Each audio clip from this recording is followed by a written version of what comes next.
یا ایھا الذین آمنوا کتب علیکم الصیام کما کتب علی الذین من قبلکم لعلکم تتقون۔ معزز سامعین گرامی قدر، کل آپ کے سامنے اس آیت مبارکہ کے حوالے سے چند گزارشات کو رکھا تھا کہ روزے کے رمضان کا صیام کا بنیادی فلسفہ اور مقصد یہی ہے کہ میں اور آپ متقی بن جائیں۔ میں اور آپ اگر خوف خدا میں مبتلا نہ ہوئے، نیک اعمال کی طرف اس مہینے میں آ جانے کے بعد، داخل ہو جانے کے بعد، ایک روزہ رکھ لینے کے بعد بھی اگر ہم نے نیکیوں کا کوئی میدان یا نیکیوں کے موسم بہار سے فائدہ نہ اٹھایا تو گویا ہم رمضان کے اس مقصد کو فوت کر چکے ہیں۔ اسی لیے نبی کریم صلی اللہ علیہ وسلم نے ارشاد فرمایا، بہت سے روزے دار ایسے ہیں جن کو اپنے پورے دن کے روزے میں سوائے بھوک اور پیاس کے کچھ نہیں ملتا، اور بہت سے قیام کرنے والے ایسے ہیں کہ جن کو اپنے قیام سے تھکاوٹ کے علاوہ کچھ نہیں ملتا۔ اللہ تعالی ہم سب کو محفوظ کرے، ہم قیام بھی کریں اور ہمیں قیام سے ثواب نہ ملے، ہم بھوکے پیاسے بھی رہیں، پورا دن محنت مزدوری بھی کریں اور اللہ کے لیے کھانا پینا بھی چھوڑیں، اور پھر آخر میں نوید یہ ہو کہ اس بندے کو اس روزے سے بھوک اور پیاس کے علاوہ کچھ نہیں ملا، تو یہ کتنا بڑا گھاٹے کا اور خسارے کا سودا ہے۔ اور دوسری طرف اگر روزہ اللہ رب العزت کے اوپر ایمان رکھتے ہوئے اس نیت سے رکھا ہے، اللہ گناہ تو بہت کیے ہیں، اللہ گناہ گار تو بہت ہوں، بہت گناہ گار ہوں، ہر گناہ ہے، زبان کے گناہ ہیں، آنکھوں کی خیانتیں ہیں، معاملات کچھ گڑبڑ ہیں، لیکن اگر صرف ان 30 دنوں کے روزے رکھے، میں پچھلی جو آپ کے سامنے گزشتہ روز اس کے فضائل بیان کیے تھے، اس کو قطع نظر رکھتے ہوئے صرف ایک رمضان کی بات ہو رہی ہے۔ آج ہی سے جس نے یہ نیت کر لی، من صام رمضان ایمانا واحتسابا غفر له ما تقدم من ذنبه، صرف اس نیت سے روزہ رکھا کہ میں اللہ رب العزت ایمان کے عالم میں روزہ رکھ رہا ہوں اور احتساب کی نیت سے روزہ رکھ رہا ہوں، غفر له ما تقدم من ذنبی، سابقہ جتنے گناہ تھے صرف ان 30 روزوں کو رکھنے کی وجہ سے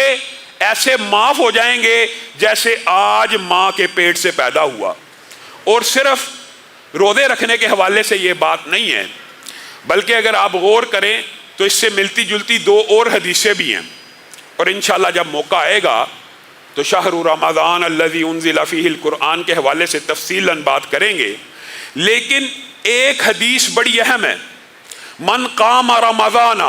ایمانا واحتسابا غفر له ما تقدم من ذنبی، یہ اگر اس حدیث کے اوپر آپ غور کریں تو حقیقت میں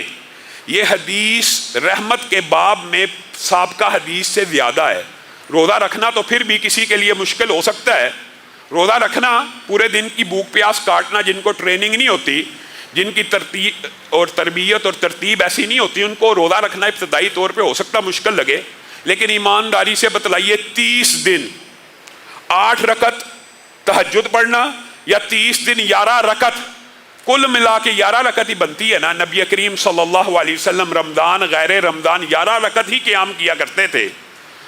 صرف رمضان کے اندر جو بندہ، میں اختلاف کے اندر نہیں پڑتا، جو زیادہ کرنا چاہتا کرے، اس کو جو اس کا نظریہ ہے، اگر اس کا شرع صدر ہے وہ اس کے اوپر چلتا رہے، لیکن قیام کا پورا اجر و ثواب ان 11 رکعتوں کو پا لینے والے کو مل جائے گا۔ کیوں؟ اگر صرف یہ 11 رکعتیں ان 30 دنوں میں ادا کرتا ہے، اور آج آپ نے نیت کرنی ہے انشاءاللہ کہ ہم 11 رکعت قیام ہر صورت کریں گے، اور اس کی مقدار کیا ہونی چاہیے؟ اس کے بارے میں حقیقت بات یہ ہے کہ جو بندہ امام کے ساتھ آ کے قیام کر رہا ہے، اس کے اندر بھی اجر و ثواب کی بہت بڑی بات ہے۔ پہلی بات، جو صرف 11 رکعت پڑھے گا 30 دن، صرف 11 رکعت پڑھتا ہے، ابھی امام کی بات نہیں ہو رہی، وہ انشاءاللہ قیام کو پالے گا، اور اس حدیث کے مصداق وہ 30ویں روزے ایسے ہو جائے گا جیسے آج ہی اپنے ماں کے پیٹ سے پیدا ہوا۔ آپ نے وعدہ کرنا ہے، کسی دن آپ رہ بھی گئے ہیں،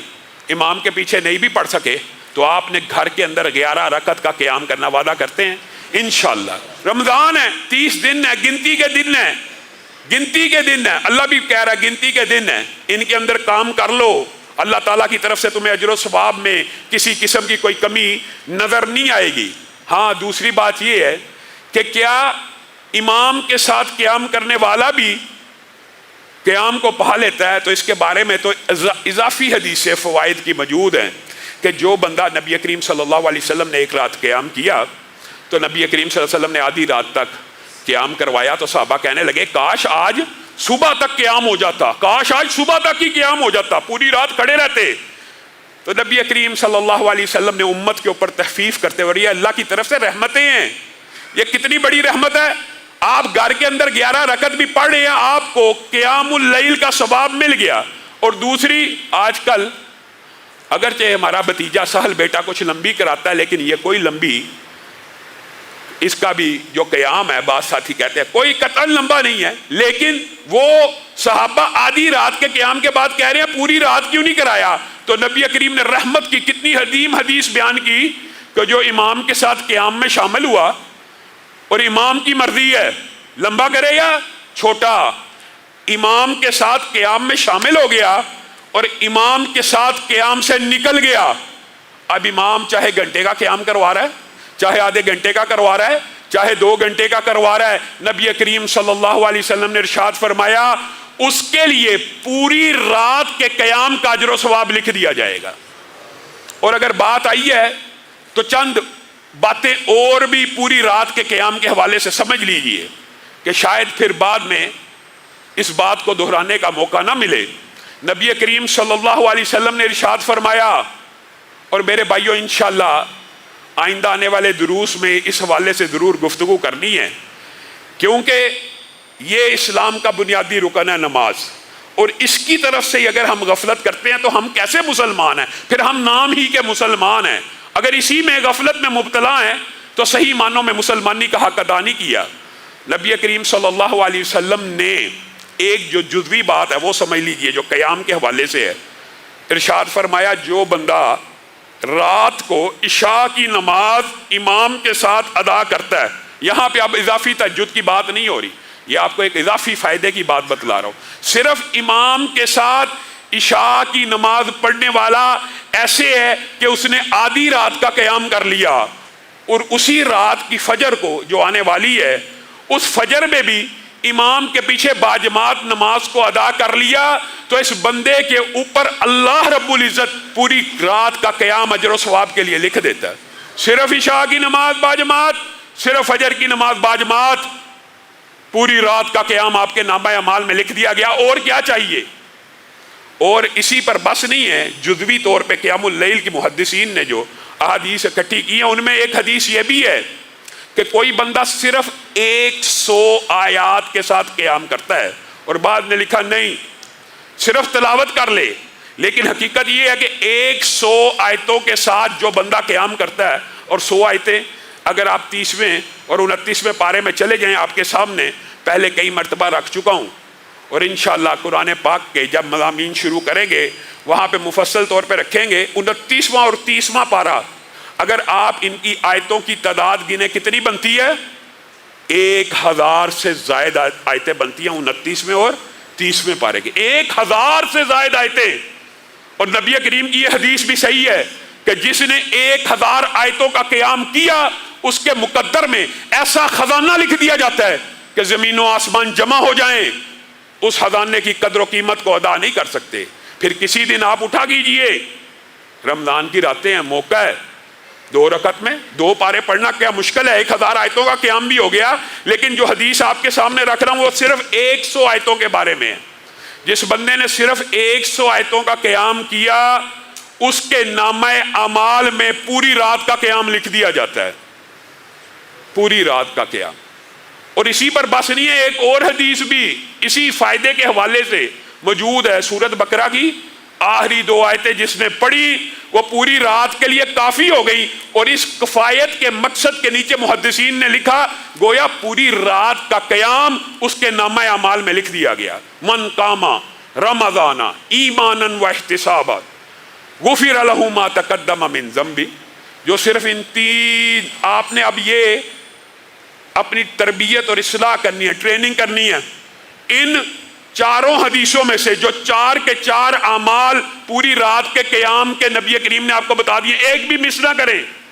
ایک بھی مس نہ کریں۔ آئیں عشاء کی نماز پڑھیں، آدھی رات کا قیام، امام کے ساتھ قیام میں شامل ہوں، امام کے ساتھ سلام پھیر کے نکل جائیں، پوری رات کا قیام، فجر کی نماز پڑھیں، پوری رات کا قیام، 100 آیتوں کے ساتھ قیام کریں، پوری رات کا قیام، سورۃ بقرہ کی آخری 2 آیتوں کی تلاوت کریں، پوری رات کا قیام۔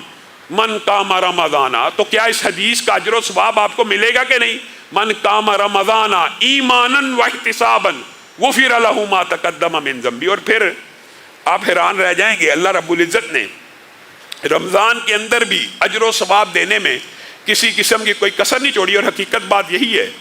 کہ رمضان کو یہ فضیلت اگر ملی، رمضان کو یہ اعزاز اگر ملا، بعض مفسرین نے تو بڑی عجیب و غریب اور ادبی پیرائے میں ان باتوں کو لکھا کہ یہ قرآن جس بستی میں اترا اس کو اللہ نے ام القریٰ کہہ دیا، وہ بستیوں کی سردار بن گئی۔ جس زبان میں اترا وہ زبان زبانوں کی سردار بن گئی۔ جس نبی پہ اترا وہ نبی نبیوں کا سردار بن گیا۔ جس ماہ میں اترا وہ مہینہ ماہ و سال کا سردار بن گیا۔ اور جس رات میں نازل ہوا وہ رات 1000 مہینوں سے بھی افضل ہو گئی۔ بتائیے یہ قرآن کی برکت ہے، یہ قرآن ہی کی بنیادی طور پہ برکتیں ہیں۔ اور انشاءاللہ قرآن کے حوالے سے اپنی گزارشات کو آئندہ آنے والے دروس کے اندر جب موقع آیا مفصل انداز میں بیان کریں گے۔ لیکن آپ ذرا غور کیجئے، یہ جو 1000 مہینے سے بہتر رات ہے، اس کے بارے میں آپ مجھ سے علماء سے سوال کرتے ہیں کون سی ہے، کون سی ہے؟ عجب بات ہے، دکھ کی بات ہے۔ اور بھائی 10 کی 10 راتوں کو اگر قیام کر لو گے، من قام لیلۃ القدر، یہ تو پورے رمضان کے قیام کے بارے میں تھی نا، 30 کے 30 دن 11 رکعت پڑھنے والے کو وہ اجر و ثواب ملے گا کہ گویا آج ماں کے پیٹ سے پیدا ہوا۔ لیکن جو صرف آخری 10 راتوں کا قیام بھی کر لے گا، غفر لہ ما تقدم من ذنبی، اللہ اس کے بھی گناہوں کو معاف کر دے گا۔ اور یہ کیوں ہے؟ یہ کیوں ہے؟ اللہ تعالیٰ نے یہ مختلف اپرچونٹیز کیوں رکھی ہے؟ ہو سکتا ہے کسی دن بندہ بیمار ہو گیا ہے، کسی دن انسان امام سے پیچھے رہ گیا، کسی دن قیام نہیں کر سکا، تو پھر آخری 10 دن پھر موجود ہیں۔ ویسے تو نبی کریم صلی اللہ علیہ وسلم رمضان کے اندر قبر کو کستے تھے، اپنے گھر والوں کو اٹھاتے تھے، لیکن آخری 10 دنوں میں پھر سونے بھی نہیں تھے دیتے۔ آج میں اور آپ رمضان آ چکا ہے، یہ راتیں قیمتی ہیں۔ اصولی طور پہ ہمیں چاہیے کہ ہم اپنے بزرگوں کو، ان ساتھیوں کو جو کاروبار میں ہمارے ورکنگ ہینڈز ہیں، ان کو اتنا موقع تو میسر کریں کہ اب وہ اپنے رب کو راضی کریں۔ آپ نوجوان ہیں، آپ کچھ اپنی ذمہ داریاں اٹھائیں اور ان راتوں کو اللہ کے لیے خاص کر لیں میرے بھائیوں۔ قل هل ننبئکم بالاخسرین اعمالا الذین ضل سعیہم فی الحیاۃ الدنیا وہم یحسبون انہم یحسنون صنعا، کیا تمہیں یہ نہ بتلاؤں کہ سب سے گھاٹے کا سودا کس نے کیا؟ اور ویسے والا اثر میں یہ گھاٹے کا سودا ہر انسان کے لیے ہے، ہر انسان ہی خسارے میں ہے، مگر ایمان لانے کے بعد عمل صالح کرنے والے اور ایک دوسرے کو نصیحت کرنے والے، صبر کی اور حق کی، وہ مستثنا ہیں۔ لیکن قل هل ننبئکم بالاخسرین اعمالا، جن کے اعمال خسارے کے ہیں، گھاٹے کے ہیں، الذین ضل سعیہم فی الحیاۃ الدنیا، جو ساری زندگی دنیا ہی کی زندگی کے پیچھے بھاگتے رہتے ہیں، وہم یحسبون انہم یحسنون صنعا، اور وہ گمان کرتے ہیں ہم بڑا اچھا کام کر رہے ہیں، بیوی بچوں کا پیٹ پال رہے ہیں، بڑے عمدہ کاموں میں لگے ہوئے ہیں۔ اللہ کہتا ہے یہی وہ لوگ ہیں جو ہماری آیتوں کا انکار کرنے والے ہیں، اور ان کے اعمال کو میں ضائع کروں گا۔ گویا یہ اعمال کرتے تھے، گویا یہ مسلمان ہی تھے، گویا یہ ایمان والے ہی تھے، لیکن دنیا کی پریورٹی، دنیا کو اپنی پریورٹیز میں دین سے آگے رکھا ہوا تھا، اور یہ گمان کرتے تھے ہم بڑے اچھے اعمال کرتے ہیں۔ فلا نقیم لہم یوم القیامت وزنا، ان کا کل قیامت کے دن نامہ اعمال ہی تولا نہیں جائے گا، میزان ہی قائم نہیں کیا جائے گا۔ میزان قائم ہوگا تو حساب ہوگا نا نیکیوں کا اور برائیوں کا۔ اگر کسی بندے کی سوچ اور نیچر ہر معاملے میں یہی بن گئی ہے، دنیا کے پیچھے بھاگنا، یہ اسلام میں درست ہے لیکن ایک لمٹ تک. ہر کام میں ہی دنیا کے پیچھے بھاگنا. نبی کریم صلی اللہ علیہ وسلم لیٹے ہوئے ہیں, لیٹ کے اٹھے, آپ کے چہرے پہ چٹائی جس کے اوپر لیٹے ہوئے تھے یا قلین, اس کا نشان لگ گیا. صحابہ کے کلیجوں کو چوٹ پہنچی. ہمارے نبی ہیں, خاتم النبیین ہیں, سید الانبیاء ہیں, والی بت ہیں, ریاست کے سردار ہیں, اتنے عظیم انسان ہیں, چہرے کے اوپر چٹائی کے قلین کے جس کے اوپر لیٹے تھے. آپ کبھی لیٹے چادر کے نشان بھی پڑ جاتے ہیں, اسی طرح کا نشان نبی محترم کے چہرے پہ پڑ گیا. صحابہ کا کلیجہ ہلنا شروع ہو گیا. اے اللہ کے رسول, آپ کو نرم بچھونا نہ لا کے دے دیا جائے, ایک نرم بچھونا کوئی رسول اللہ صلی اللہ علیہ وسلم کو کا محل بنا دیا جائے, کوئی لگژری ولاز بنا دیے جائیں, ایک نرم بچھونا نہ لا دیا جائے. رسول اللہ صلی اللہ علیہ وسلم نے کہا تم کیا سمجھتے ہو, میں محمد صلی اللہ علیہ وسلم اور دنیا کی مثال میرے لیے ایک مسافر خانے جیسی ہے. میں یہاں پہ مفہوم یہ ہے ہمیشہ رہنے کے لیے نہیں آیا, میری ایک راہ چلتے مسافر کی سی زندگی ہے جو کچھ دیر کے لیے کسی درخت کے نیچے ٹھہر جاتا ہے, کسی درخت کے نیچے ٹھہر کے آرام کر لیتا ہے. یہ دنیا میں محمد صلی اللہ علیہ وسلم کے لیے ایسی ہے, اور میرے اور آپ کے لیے ساری آرزوؤں کے محلات, سارے کے سارے ارادے, سارے کے سارے عزائم اسی دنیا میں پورے کرنے ہیں. اور دنیا کی زندگی نبی کے لیے ایک مسافر کی طرح ہے کہ میں یہاں پہ آرزوؤں کی محلات سجانے کو نہیں آیا. تم مجھے نرم بچھونے کا کہتے ہو, اگر مجھے نرم بچھونا نہ بھی ملے گا زندگی تو گزر جائے گی, دنیا تو بیت جائے گی,